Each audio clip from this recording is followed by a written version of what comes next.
This is Captain Joe Kent with this week's GoBaja.com fishing report. You recall last week the big news on the fishing scene was all of the huge trout that were being caught in the Galveston Bay complex. And I mean all around the Galveston Bay complex, from up around San Leon to East Bay and West Bay, and especially West Bay. That portion of the bay system is widely known for its big trout this time of year. Well, the big trout continued to bite up until the time we had all this surge of wind. When that norther, as we call it, the frontal system, as it's more commonly known down here, came across the coast last week, it brought wind that just knocked most people off the water, and that wind has just continued to blow. Now, keep in mind, April is the windiest month down here on the Texas coast.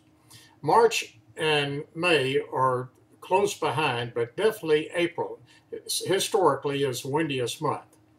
Now that all will come to pass here just any time, probably within another week. And when it does, expect fishing to be red hot again. The beach water temperature is pushing 80 degrees, and that's an ideal temperature to get fish motivated to seek out food. They get aggressive when that water gets warm. And I think when you see some calmer weather, you're going to see some excellent fishing in the surf. Now, the trout and reds and other fish are in the bays, and more are coming into the bays with the warm water.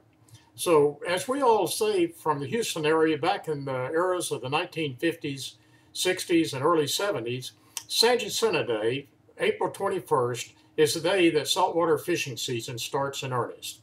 It was a holiday up until about 1970s, and people had the day off, used it to go fishing, and they used that as a sign that it was the first time since winter that fishing would be worthwhile. So we still use that date, although fishing has been worthwhile in the Galveston Bay complex for several weeks now. Now remember, just wait till that wind calms down. Get your fishing gear together and hit the water. I don't care where it is. You're likely to catch some fish. And remember, the best time to go fishing is whenever you can. This is Captain Joe Kent, and we'll be back again next week.